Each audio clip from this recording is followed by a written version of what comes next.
and I came on and I could hear the crowd like laughing at me. When you ask kids of today about Peter Crouch, well, they will only tell you that he was a tall striker who used to do the breakdown celebration on FIFA, but it was more than that, as he was destined to fail from the beginning. Peter Crouch was often regarded as a freak because of his height, and everybody saw him as a different person. He moved to Spurs in 1998 and never got the chance to play well for the team, so he was loaned multiple times to several clubs. He finally landed in IFK Haslum, which was a Swedish team. The club saw that he was too skinny and told Peter Crouch to gain weight in order to join the main team, while Crouch was unable and was put in the reserve most times, until one time when he was given a chance to start, and Peter Crouch took it by the storm and scored 5 goals in one match. And me and Alton were sent to Sweden to play. Went out there and I loved it. Now, after some weeks, he was contacted by guys that worked in QPR club, so they signed Peter Crouch from Tottenham for money worth peanuts, as Tottenham never really liked the player. His QPR debut was one that he would never forget, as the fans were booing and laughing as a skinny, tall Peter Crouch walking in the team, and the fans were like, "We are losing, what is this skinny freak gonna do?"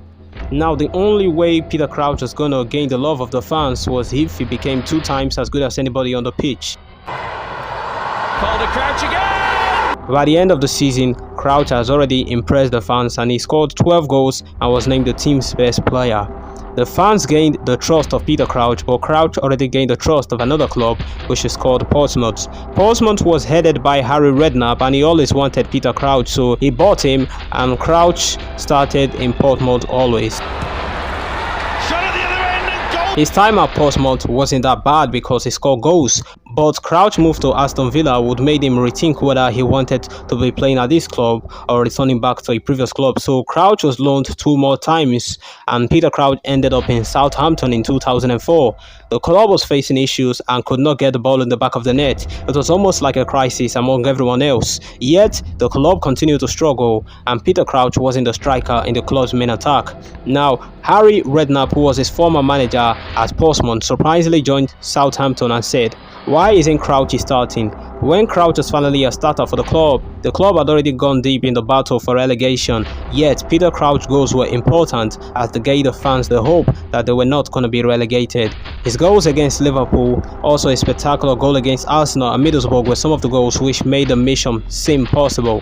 But despite his 16 goals in 33 matches and the arrival of Harry Redknapp, it was not enough to save Southampton from relegation that season, as they got beat by Man United 2-1 and they finished the season at last place. This would be the robotic Peter Crouch last season at the club for now, as he was sold to Liverpool in 2005 on a 4-year deal. In Liverpool, life was hard on him and he was not getting the ball on the back of the net and was goalless for 19 straight games. The commentators even said he looked confused, and others said it was boring. Some said it was a defensive striker just to mock Peter Crouch. Sometimes Crouch would even consider moving back to Southampton, who had just been relegated, but he kept pushing on just to prove a point. And well, as it happened before, it only took 1 match for Peter Crouch to get into red-hot Liverpool 4. His first goal for Liverpool came versus Wigan Athletic in December 3, 2005. He celebrated like a poor kid who had just been given a candy to taste for the first time. He became a winner on and off the pitch, and after his first goal for Liverpool, he met Abby,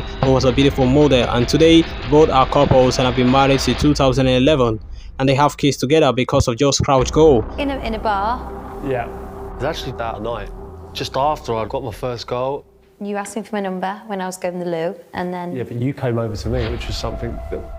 Now, he continued to score more important goals for Liverpool, including a goal in the FA Cup final that helped Liverpool win the FA Cup in 2006. He kept his goal-scoring form till the following year, including scoring in the UCL games and also the EPL. He also recorded his first perfect hat-trick against Arsenal in 2007, where he used his left, right and his head to score these goals. He ended 2006-07 as the Liverpool's top goal scorer and second top scorer of the UEFA Champions League, and only behind the great Kaká, who won the Champions League and the Ballon d'Or that season.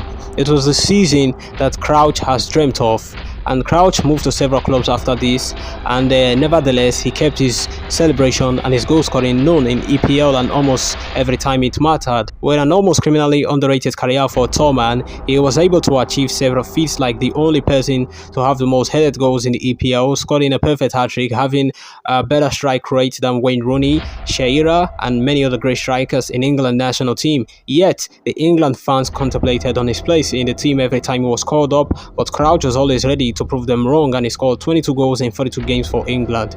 This was an incredible career for Peter Crouch, and I think these days it's not talked about enough that he was a great player for his size and how everything was against him, but Crouch managed to succeed in world football.